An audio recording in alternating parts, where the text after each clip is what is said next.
Arkadaşlar merhaba. Yine yeni bir yayında gazeteci yazar Adem Yavuz Arslan'la beraberiz. Adem Bey hoş geldiniz. Merhaba, hoş bulduk.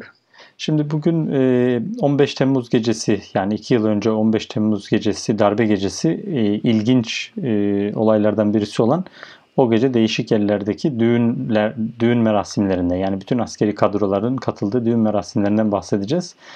E, Bunu bir tesadüf olarak mı görüyorsunuz sizce? Yani neden İstanbul ve Ankara'da karacıların, havacıların, denizcilerin hepsinin birer düğün merasimi vardı? Tamamen tesadüf olarak açıklanabilir mi bu? Yani şöyle, düğünlerin tarihi belirlenirken tesadüf olmuş olabilir ama düğünler başladıktan sonra yaşananların hiçbir tesadüf değil. Yani düğün sonuçta aileler, başka faktörler devreye girer. Bir tarih belirlersiniz. 3 ay önceden, 6 ay önceden, belki birkaç ay önceden ama yani düğün başladıktan sonra yaşananların hiçbirisi tesadüf değil. Yani bu da şunu ortaya koyuyor. Acaba bunlar düğünleri, yaşananları düşündüğünüz zaman acaba düğünleri kendilerini kamufle etmek için mi organize ettiler diye ciddi ciddi düşünüyorum.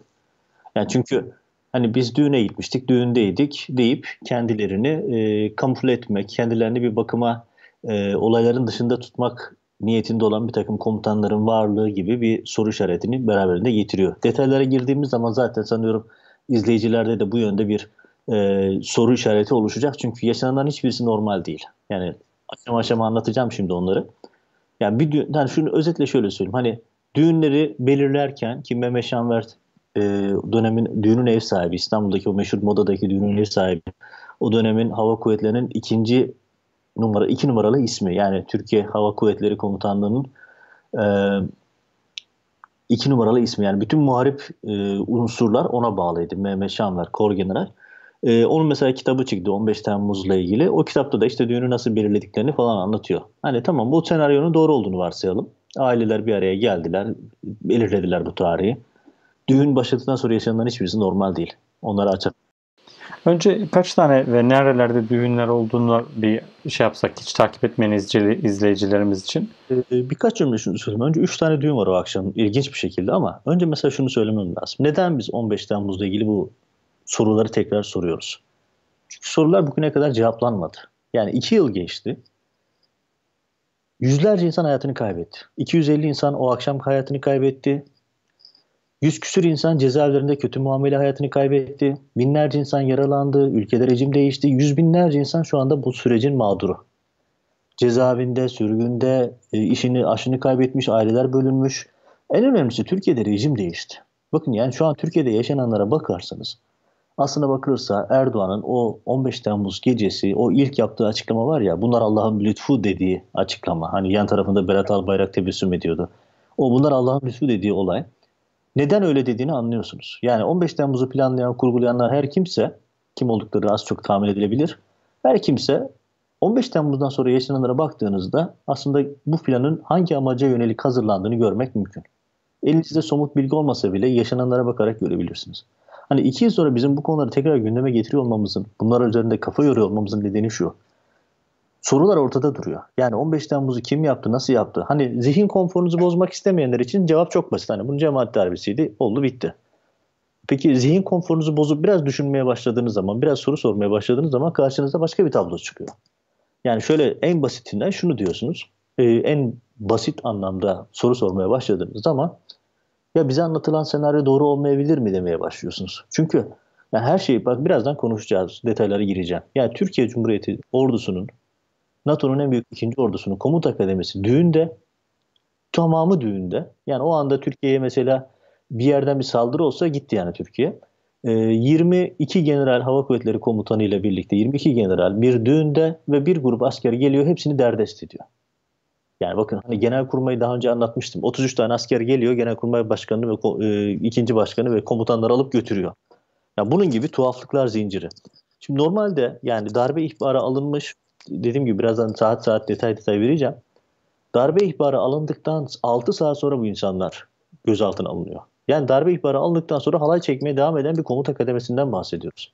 Bu normal olabilir mi? Yani aklı en basit anlamda, hani böyle çok ultra zeki olmaya gerek yok. Basit bir mantık sorusu yaptığınız zaman bir insan bu soruyu sorar. Ya kardeşim, darbe ihbarı alındıktan sonra komutanlar nasıl düğüne gider? Düğün başlamak üzereyken Türkiye'nin hava sahası kapatılıyor ve havacı generaller 22 tane 23 tane havacı general, Abidin Ünal artı 22 general, 23 tane havacı general, Türk Hava Kuvvetleri'nin bütün üst kademesi orada düğüne devam ediyor. Ya şimdi tamam, düğün önemlidir de yani yapmayın. Yani buna inanmamızı mı bekliyorsunuz? Şimdi neden buraya geldiğimizi o açıdan özetlemiş oldum. Yani maalesef Türkiye'de 15 Temmuz'a dokunan yanıyor. Eğer bir şekilde 15 Temmuz'a soru sorarsanız, daha önce de anlatmıştım. Ece Sevim olsun, işte avukat Kemal Uçar örneği olsun, Ahmet Şık örneği olsun. Çok sayıda örneği var bunun. Eğer bir şekilde 15 Temmuz'a dair hükümet senaryosunu, Erdoğan'ın anlattığı, dayattığı senaryoyu sorgularsanız kendinizi hapse buluyorsunuz. En kritik adamların hiçbirisi yargıya gitmedi. Hulusi Akar'dan, Hakan Fidan'dan, e, Güler'den, Zekai Aksakallı'dan, Ümit Dündar'dan hiçbiri yargıya gitmedi, meclise gitmedi. Bu insanlara dokunulmuyor. Bu insanlara soru sorulmuyor. Ve sonrasında ne oluyor? Bu insanların tamamı terfi etti. Yani Genelkurmay Başkanı, Savunma Bakanı yapıldı. Yani şimdi darbe olmuş, darbe girişimi olmuş, insanlar ölmüş. Yani düz mantıkla düşünün. Diyelim ki bu darbenin haberini almadınız. Genelkurmay Başkanı olarak da Erdoğan'ı bilgilendirmediniz. Yani ne olurdu? Normalde görevden alınırsınız. Hatta bunun için yargılanırsınız, görev ihmalden gidersiniz. Ama bunlar olmadığı gibi terfi ediyorsunuz. Diğer komutanlar hem yargıdan korunuyor hem terfi ediliyor. Bu durumda insan sormaz mı bu soruyu? Acaba bu insanlar bu senaryonun parçası mıydı da bu rol yapılıyor? Çünkü öbür türlü mantıken de hukuken de bu insanların yargılanması ve hesap vermesi gerekiyordu. Ama tam tersi olduysa demek ki aslında ortada bir istihbarat zaafı, bir yönetim zaafı yok. Aksine kararlaştırılan planın başarılı bir şekilde uygulanması var. Yani bunları sormamızın, şu anda bunları tekrar yıl dönümü vesilesiyle gündeme getirmemizin nedeni bu. Bakın, iktidar cephesi elindeki sınırsız imkanlarla 15 Temmuz'a dair işte bugünlerde yıl dönümü inanılmaz propagandalar yapıyor. Camilerde mevlütler okunuyor, selalar okunuyor, e, meydanlarda törenler yapılıyor, televizyonlar dönüyor. Ya hiç kimse bu basit temel soruları sormadı. Sormamakta devam ediyorlar. Yani ortada bir karar var. Der ki işte bu bir cemaat darbesidir. Bu herkesin hoşuna gidiyor. Yani şöyle herkesin hoşuna gidiyor, mağdurlar hariç. Çünkü cemaate küfretmek, cemaate vurmak, cemaate eziyet etmek Türkiye'de konforlu bir şey. Çünkü nasıl olsa hani cemaat mensupları bir Alaaddin Çakıcı değil. Mesela Karar Gazetesi örneğinde gördük. Karar Gazetesi Alaaddin Çakıcı'ya bir laf etti. Alaaddin Çakıcı burnundan getirdi onların. Hepsi istifa etti, gitti. Ama cemaate 7 yıldır, 6 yıldır inanılmaz zulümler yapılıyor. Bir tanesinden benzeri bir tepki gelmiyor. Çünkü cemaat terör örgütü değil. Cemaatin mensupları da suç örgütü yöneticisi değil. Gerçek bir suç örgütüyle karşılaştıkları zaman ne olduklarını Karar örneğinde gördüler. Alaaddin Çakıcı gerçek bir suç örgütü lideri olduğu için hepsini burnundan getirdi. Hepsi birden anında köşelerini kapattı ve kayboldular. Şimdi bu virgülü kapatayım, tekrar ben düğüne döneyim. Çünkü düğün, yani şöyle söyleyeyim İsmail Bey, eğer ortada şehitler olmasa gerçekten ben 15 Temmuz'la ilgili bir komedi filmi yapabilirim diye düşünüyorum kafamda. Yani gerçekten, çünkü bu yaşananların e, hani şehitler olmasa hani şehitlere saygısızlık olarak görüyorum. Hani çünkü öbür türlü yani, ya düğünler tek başına zaten bir şey. Nasıl yani diyeceğiniz bir durum. Yani düşünün, bakın, Ankara Gazi Ordu'nda bir düğün var. Tamam, yaz dönemi düğünler olabilir, tamam, okey. Ya düğün var diye TSK'nın komuta kademesi paralelize oluyor. Hareket yok. Yani birbirlerine konuşmuyorlar, ulaşamıyorlar vesaire. Ya düğün oluyor. Ya bakın, hani anlamakta gerçekten zorlanıyorum. Darbe istihbaratı alındıktan sonra komutanlar, Hava Kuvvetleri Komutanı ve 22 tane general düğüne gidiyor. Yani insana demezler mi ya, bir dakika kardeşim ya. Yani MİT'e ihbar gelmiş, MİT Müsteşarı Genelkurmay'da, Genelkurmay hava sahasını kapatmış, Kara Kuvvetleri Komutanı Karavacılar denetime gitmiş. Hani diyelim ki hiçbir şeyden haberiniz yok o ana kadar. Hani darbe hazırlıkları vesaire, diyelim ki haberiniz yok. Ya bu andan itibaren bir şeylerin değişmesi gerekiyordu. Şimdi adım adım geleyim, ne oluyor ne bitiyor, bir onları bir üzerine gidelim. Çünkü gerçekten bu düğünler, yani bu düğünler üzerine aslında bir komedi filmi Bu yapılabilir. üç düğün yani, değil mi? Bir modadaki düğün, Bu meşhur meşhur düğün işte. havacıların olduğu düğün. Evet. Yine İkincisi, İstanbul Çınar Otel'de Deniz Kuvvetleri Komutanı Bostanoğlu'nun da katıldığı bir düğün vardı. Üçüncüsü de Ankara Gazi Orduevi'nde bir düğün vardı.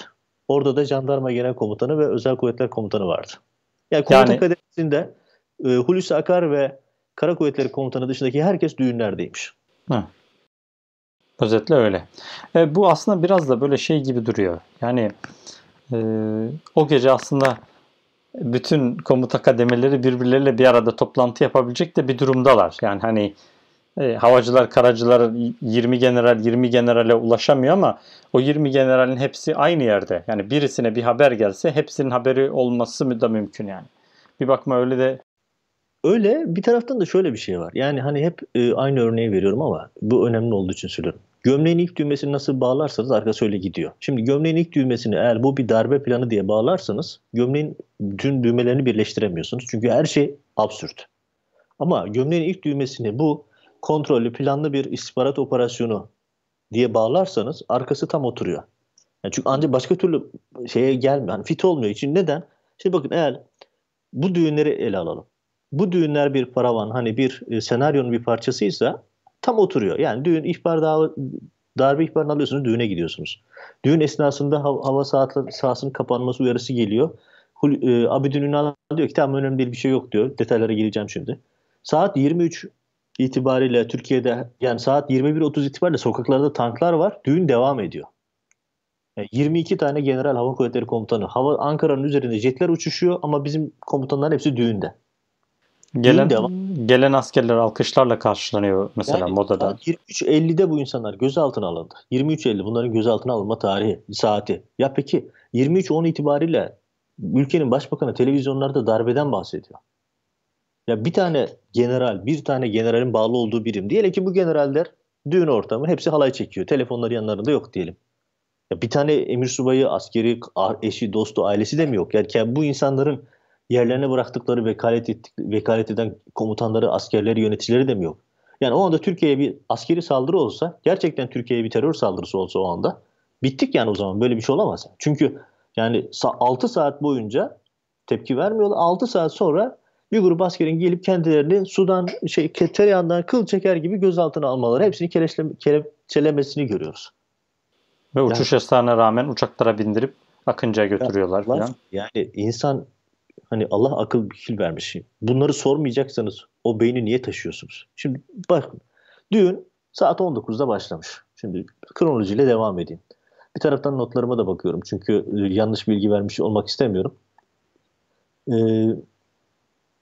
Orada mesela çok enteresan bir şey. Ayrıntıya girmeden çok önemsediğim bir detay söyleyeyim. O da şu. Abidin Ünal, daha önce birkaç kez konuştuk. Abidin Ünal bu 15 Temmuz senaryosunun en kritik adamlarından bir tanesi. Zekai Aksakallı ile birlikte operasyonel adamlardan birisi. Ve mahkemelere maalesef tanıklarla, avukatlarla yüzleştirilmedi. Mahkemeye çıkmadılar. Meclise gidip ifade vermediler. Şimdi diyor ki Abidin Ünal'ın iki tane farklı raporu var elimizde. Bir tanesi 17 Temmuz'da vermiş. 2 gün sonra. Mağdur sıfatıyla Ankara Batı Cumhuriyet Başsavcılığına ifade veriyor. Diyor ki saat 19.30'da düğün salonundaydım. Herhangi bir olumsuzluk yoktu. Tahminim diyor 21.30'da eşim telefonla aradı. Yine eş, enişte, akraba muhabbetine döndük. Yani nasıl bir akşam ki Başbakan'a eniştesi haber veriyor. Diyanet İşleri Başkanı'nı eşi arıyor. Komutanları eşleri arıyor söylüyor. Hakan Fidan'ı kimse aramıyor. Onun dünyadan haberi yok. Böyle garip bir ilişki. Yani eşler ve enişteler olmasa darbeden haberi olmayacak bir Türkiye yönetimi var. Şimdi diyelim ki bakın bir işin bir boyutu. İkinci boyutuna devam ediyorum. Saat 21.30'a kadar dünyadan haberim yoktu mealinde konuşuyor. Ankara'da jetler uçuşuyor. Ortalık karışmış. Ama 13 gün sonra bakın 2 gün sonra 17 Temmuz'da verdiği ifadede 21.30'a kadar hiçbir haberi olmadığını söylüyor. 13 gün sonra bir ifade daha veriyor. Ek ifade. Bu sefer de diyor ki 19.06'da Hava Kuvvetleri Harekat Merkezi beni aradı. 19.06. Genelkurmay Başkanı'nca hava sahasının tüm uçuşlara kapatılması talimatı verildiğini söyledi. Ben de aynı talimatı gerekli yerlere ilettim. Yani bilgiyi alıyor nöbetçi biriminden. O bilgiyi de ilgili makamlara iletiyor. 19.06. Bakın daha insanların sokağa çıkacak ilk tankın, askerin 2,5 saati var. Yani bakın şimdi bu bilgiyi aldığınız zaman Hava Kuvvetleri Komutanı olarak siz ne yaparsınız? Herhalde Hani, düğüne devam etmezseniz yani. hayır. Diyelim ki düğün mekanındasınız. Tamam acil durum hemen bir odaya geçtiniz. Orada bir kriz merkezi kurdunuz. İlk yapacağınız şey Genelkurmay Başkanı'nı aramaktır değil mi? Yani siz Hava Kuvvetleri Komutanısınız. Genelkurmay şeyi kapatıyor hava sahasını. Yani dersin bir dakika ya Sayın Komutanım ne oluyor? Yani bizim bilmediğimiz ne var? Yani çok basit, temel, insani reflekstir bu. Hava Kuvvetleri Komutanı, Genelkurmay Başkanı hiç aramıyor. Bakın saat 19.06'dan bahsediyorum. Daha Genelkurmay Başkanı tırnak içinde söylüyorum esir alınmış değil vesaire. Daha hiçbir şey yok. 19.06. Ve şu soruyu kimse Abdül Ünal'a sormadı. Ya Sayın Ünal, Sayın Komutan, siz daha önce verdiğiniz bir ifadede 21.30 diyordunuz, şimdi 19.06 diyorsunuz. Hangisi doğru? Şimdi ikincisinin doğru olma ihtimali yüksek çünkü verdiğiniz talimat var. O zaman niye yalan söylediniz? Niye ilk ifadede 21.30'a kadar hiçbir şeyden haberim olmadı diyorsunuz? Evet, eşimden öğrendim. Abidin Ünal'ın zaten o akşamki bütün tavırları tuhaf. Mesela bir de garip şeylerden bir tanesi de şu. Hani devamında geleceğim. Düğünden sonra gözaltına alınıyor. Güya gözaltına alınıyor. İşte oradan bir kasa uçağına bindiriliyor ve Akıncı'ya götürülüyor. Bütün uçuş boyunca elinde telefon. Şimdi bakın darbeciler tarafından gözaltına alınmışsınız. Senaryo bu. Ama sizin telefonunuzu almıyorlar. Sizi kelepçelemiyorlar. Size gayet saygılılar. Ne istiyorsanız tamam. Yani sonuçta siz komutansınız ama askerler size son derece saygılı. Yani böyle darbeci gibi davranmıyorlar. Ve uçuş boyunca cep telefonu elinizde, helikopterde elinizde, uçakta elinizde, giderken elinizde. Diyor ki kendi ifadesiyle Eskişehir'de bulunan diyor Hava Harekat Merkezi, malum burası darbeyi bastırmakta sorumlu olan yer. Yani bastıran aktif yer. Burayla koordinasyon yaptım. Darbecilere karşı mücadele. Ya bu nasıl bir düğün ki? Yani hani diyorum ya şehitler olmasa düğün üzerine bir komedi filmi yaparım yani. Çünkü ya darbeciler beni almışlar ama ne elimi kelepçeliyorlar ne telefonumu alıyorlar. Ben darbecilere karşı mücadeleyi organize ediyorum ama darbecilerin elindeyim. Nasıl yani? Şimdi bunu sormayacak mıyım ben şimdi? Yani bu nasıl bir durumdur? Hani bu nasıl bir darbedir ki? Yani bu komedi üzerine komedi. Devam edeyim. Şimdi e, Abidin Ünal'ın tuhaf açıklamalarını bir kenara koyalım. 21.30'da düğün artık tam başlamış. Herkes yerini almış. Devam ediyor vesaire. Bu ara bu haber üzerine işte Mehmet hmm, pardon isimleri karıştırdım yine bir an için düşüneyim. Mehmet Şanver ise bu 19.30'da Abidin Ünal'a geliyor. Diyor ki Eskişehir'de bir bir ekip gönderelim Eskişehir'e. O da diyor ki gerek yok diyor. Yani şu anda öyle bir şey gerek yok. Abidin Ünal. Yani hem gereğini yapmıyor hem de Mehmet Şanver rahatsız oluyor. Ya bir şey mi var acaba Eskişehir'e birini gönderelim dediğinde hayır gerek yok diyor. Şimdi bu da mesela bir soru işareti. Neden darbe, hani diyelim ki darbeden haberiniz yoktu. Neden gereğini yapıp hemen harekete geçmediniz? Yok. Mesela şunu sormadı kimse. Ya sizin 19.30'da vermeniz gereken emri neden 23'e kadar vermediniz? 23'te böyle bir emir veriyor. Hani bir takım askerler şeye gitsin diye. Ayrıca onu da söyleyeceğim yeri geldiğinde. Moda düğününden kalkıp Eskişehir'e giden komutan Korgeneral de darbeci diye tutuklandı. Yani bizzat Abidin Ünal'ın talimatıyla Eskişehir'e gidip duruma göz kulak olan Korgeneral de darbeci diye tutuklu. Adam düğünden kalkmış gitmiş ve talimatı veren de Abidin Ünal. Neyse devam edeyim. Şimdi bu isim düğün devam ederken ama aynı zamanda başka bir bölümde, başka paralel bir evrende diyeyim, Konya'dan gelen bir tim var. Konya'dan gelen bir MAK timi var. Yani muhabere arama, kurtarma timi. Bunlar TSK'nın seçkin timleri. Konya 3. ana jet üstünden geliyor bunlar. Şimdi bunların niye önemli? Şu açıdan bu komutanları esir alan, gözaltına alan tim ama şimdi bu tim birçok şeyi dengeyi alt üst eden bir tim. Neden? Çünkü bu tim İstanbul'daki düğünü basmaya ya da onların ifadesiyle komutanları korumaya. Çünkü timdeki herkes diyor ki bize verilen görev Abidin Ünal'ı ve İstanbul'daki düğünü korumaktı diyor. Yani bize böyle bir görev verilmişti diyor. Şimdi 19.30 şimdi bu isimler neden önemli? Şimdi bu isimlerin düğün salonunu bastıkları saat 23.50. 23.50. 23.05 23.10'da Başbakan Binali Yıldırım televizyonlarda darbeyi açıklıyordu. Yani 50 dakika boyunca hiçbir şey yapmadan timin kendilerini basmalarını bekliyorlar. Diyelim ki o ana kadar haberi olmadı. Şimdi astsubaylar ve bölük komutanı binbaşı Gökhan Maldar diyor ki bize verilen görev gidip bu düğündeki komutanları korumaktı. Ama bu insanlar sabah 6.30'da Konya'dan çıkmışlar. Yani bu niye önemli? Şu açıdan çok önemli. Hani deniyor ya işte MİT'e bir ihbar yapıldı. MİT'e yapılan ihbar sonrası MİT Müsteşarı Genelkurmay'a gelince darbeciler paniklediler. Gece 3'te 3'te olacak olan darbeyi operasyon. akşam 9.30'a çektiler. Şimdi senaryo bu. Yani resmi dayatılan senaryo bu. Şimdi peki 23.30'da gece 3'te ise bu darbe. Bütün komutanları gözaltına alma projesi ne? Yani düğün gece 3'e kadar sürmeyecektir doğal olarak. Yani bütün komutanlar düğündeyken onların hepsini birden derdest etmek için sabah 6'da Konya'dan yola çıkan bir tim var. Şimdi sabah 6'da Konya'dan yola çıkan bir timin en az 2 gün hazırlık süreci vardır. O timi seçeceksin, hazırlıklarını yapacaksın, görevlerini vereceksin vesaire. Sabah 6'da çıktıklarına göre demek ki bu düğünün akşam 9.30, 10 gibi basılması projesi aslında çok önceden planlanmış. Bu durumda gece 3'te yapmayacakları netleşmiyor mu? Yani aslında her şey akşam 21.30'a göre planlanmış. Çünkü daha önce anlattım. Genelkurmay'ı basan Özel Kuvvetler Komutanlığı timi, Fırat Alakuş'un başkanlığındaki o tim saat 18'de veriliyor görev emri. Gidip Genelkurmay Başkanlığı alın getirin emri. Şimdi hani nasıl 3'teydi bu darbe planı? Hayır, bu aslında her şey 21.30'a göre planlanmış. Çünkü bütün plan, proje, hani diyorum ya, o gömleğin ilk düğmesini eğer bu bir istihbarat operasyonu, bir çakma darbeye bağladığınız zaman arkası tak diye oturuyor. Şimdi düşünün, Konya'dan timler geliyorlar ve hiçbir şey olmamış gibi bütün komuta kademesini tek kalemde alıp götürüyor. Ya 23 tane general, hava kuvvetleri komutanı var, 22 tane de üst düzey general var.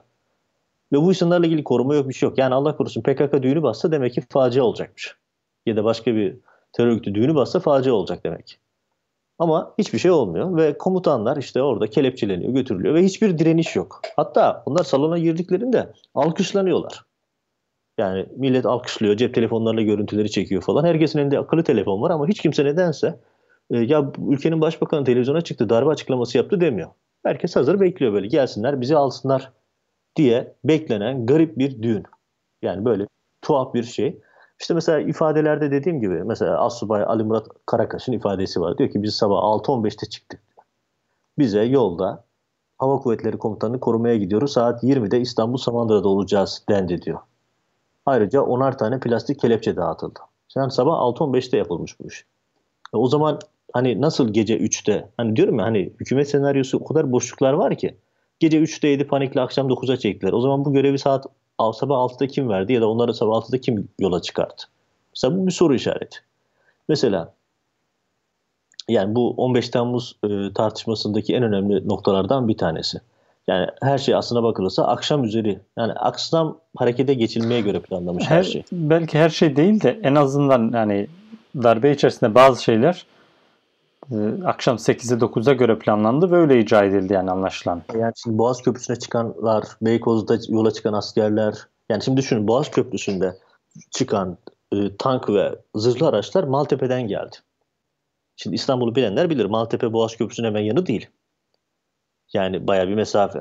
Şimdi o 21.30'da köprüye çıkan ya da işte Beykoz'da görünen ilk tanklar herhalde uçarak gelmediler. Sonuçta bir mesafe kat etmeleri gerekiyor.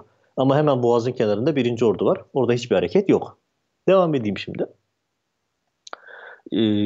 Mesela saat 23.02 Başbakan Binali Yıldırım'ın NTV'ye bağlanıp darbeyi TSK içerisinde küçük bir grubun yaptığına dair. Şimdi bakın 23.02. Ya tüm televizyonlar, uluslararası, ben Amerika'dan izliyorum online. Bütün uluslararası televizyonlar, gazeteler şeyi gösteriyor. Düğündeki hiç kimse konudan haberi olmuyor. Ya nasıl olur? İzah eder misiniz bana bir tane? Ya herkesin elinde akıllı telefon var. Ha diyelim ki düğünde. Herkesin evine son dakika mesajı düşer eline. Bundan hiçbiri düşmedi diyelim. Ya bu komutanların vekalet bıraktığı kişiler nerede? Onların yardımcıları nerede? Askerleri nerede? Hiçbir insan merak etmiyor. Baskın saati 23.50. Nereden baksanız arada 50 dakika var. 50 dakika sonra geliyorlar, hop bütün komutanları topluyorlar, gidiyorlar. Tek kurşun sıkmadan Genelkurmay ve Hava Kuvvetleri Komutanlıklarının bütün generalleri ele geçiriliyor. Yani bunu dedim ya, hani ortada şehitler olmasa çok güzel bir komedi filmi olur buradan yani. Hı. Mutlaka Hani, burada şey var. Bunun haricinde başka hangi düğünler var mesela o gün? evet, devam edeyim. Mesela o akşam yani diyorum ya, hani Abidin Genelkurmay Başkanı'nı aramıyor. Eskişehir'e gitmesi gereken insanları göndermiyor. Uçaktayken ve sonrasında sürekli onların karşısında tedbir alıyor vesaire. Diğer düğün, Jandarma Genel Komutanı Mehdi Eker'in de olduğu, o dönemki Mehdi Eker'in de olduğu, Özel Kuvvetler Komutanı Zekai Aksakal'ın da olduğu Ankara Gaziantep'te bir ordu evinde bir düğün var. Galip Mendi de düğünü darbeyi haber almıyor. Nasıl oluyorsa yani o da e, haber almıyor ve yine dediğim gibi Jandarma Genel Komutanı Türkiye'nin %90'ına hitap ediyor jandarma. Yani jandarma çok önemli bir birim. Genelkurmay Başkanı'yla görüşmemiş. Genelkurmay Başkanı Hulusi Akar Jandarma Genel Komutanı'nı aramamış. Yani nasıl olduğunu Hulusi Akar'a sorulması gereken temel sorulardan birisi de bu. Yani Jandarma Genel Komutanı Türkiye'nin %90'ını kontrol eden bir yapıdır jandarma. Çünkü şehirlerin dışındaki her yer jandarmadan sorumlu. Ve Jandarma Genel Komutanı Ankara Gazievinde düğünde. Haberi yok. O da yine saat 21.30 civarında birinin aramasıyla olaydan haberdar oluyor. O ara Zekai Aksakallı düğünde. Geçen bölümde uzun uzun anlattım o anda neler olduğunu. İşte düğünü pat diye terk ediyor. Ama protokol dolayısıyla bahane. Terk edince diyor ki yerimi beğenmemiştim. Yani yerimi beğenmedikten, beni oturttukları yeri beğenmedim ve ayrıldım diyor. Kızdım ayrıldım diyor. O da ayrı bir senaryo. Yani